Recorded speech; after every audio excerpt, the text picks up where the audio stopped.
രാവിലെയായി മീശ ഒന്ന് പിരിച്ച് താടി ഒന്ന് സെറ്റ് ചെയ്ത് വണ്ടി എടുത്ത് ഇങ്ങനെ പോവുക. അപ്പം അമ്പലം കണ്ട് നോക്കുമ്പോൾ ഡോക്ടർ ഷൈജു മാരാർ. അങ്ങനെ സൂര്യൻ ഉദിച്ചു. ഞാൻ കണ്ണൊന്ന് അടച്ച് തുറന്നപ്പോഴേക്കും പത്മ കഫേ എത്തി മുഖം ഒന്ന് കഴുകി മീശ ഒന്ന് സെറ്റ് ചെയ്ത് അങ്ങനെ ഷൈജുമാരുടെ കൂടെ നടന്ന് ടേബിളിലെത്തി. ചേച്ചിയോട് ചോദിച്ചു, ചേച്ചി എന്താ ഉള്ളത് കഴിക്കാമെന്ന്. അതാണ് 50 രൂപ കറി.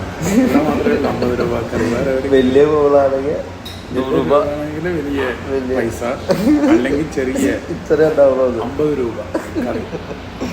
ഞാൻ അപ്പോൾ ഓർഡർ ചെയ്തു. ഷൈജുമാരുടെ ഇഡ്ഡലി ഓർഡർ ചെയ്തു. ഞങ്ങൾ 2 ആസ്വദിച്ച് കഴിച്ച് 2 കേസരി കഴിച്ച് ഷൈജുമാരുടെ കാർ മൊത്തം നോക്കി ഇങ്ങനെ പോവാ. പക്ഷെ സമയം എന്ന് വെച്ച് കഴിഞ്ഞാൽ 9:22 കാണിക്കണേ. നമ്മളൊരു 9 മണിക്കെങ്കിലും അവിടെ എത്തണം അല്ലേ? യെസ്. വീണ്ടും യാത്ര തുടങ്ങി. ഒരു സ്കൂട്ടിക്കാരൻ ഫ്രണ്ടിൽ പെട്ട് ഓവർടേക്ക് ചെയ്ത് നേരെ വണ്ടി എടുത്ത് ഇങ്ങനെ പോകുമ്പോൾ ഞങ്ങൾ ചെറിയൊരു കഥ പറഞ്ഞു. വയസ്സാകുമ്പോ പറയാ ഞാൻ മൊട്ടയാവുന്നത്. ഇതല്ല ആദ്യം പോവാ, ഇതാദ്യം പോവാ. നോക്കിക്കോ, സൂക്ഷിച്ചോ, തല മൊട്ടയാവും.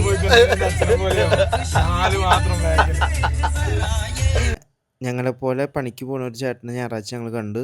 അങ്ങനെ ഞങ്ങൾ ഡാൻസൊക്കെ കളിച്ച് ഞാൻ റെഡിയായി, സുന്ദരനായി, കുറച്ച് സ്പ്രേ ഒക്കെ എടുത്ത് അടിച്ച് ഡോക്ടർ ഷൈജുമാർ കോട്ടൊക്കെ എടുത്ത് സൂപ്പറായി. നേരെ ഞങ്ങൾ സെൽഫി എടുത്ത് ഇങ്ങനെ നോക്കുമ്പോൾ അസാപ്പ് റോക്കി. അങ്ങനെ ഞങ്ങൾ സ്ഥലത്തെത്തി ഷേക്കിൻ്റെ കൊടുത്ത് നേരെ ഇങ്ങനെ നടന്നു പോയപ്പോൾ ഓണർ കണ്ട് ഷേക്കിൻ്റെ കൊടുത്ത് കെട്ടിപ്പിടിച്ച് വഞ്ചി കയറി. അപ്പം നെക്സ്റ്റ് വീഡിയോ കാണാം.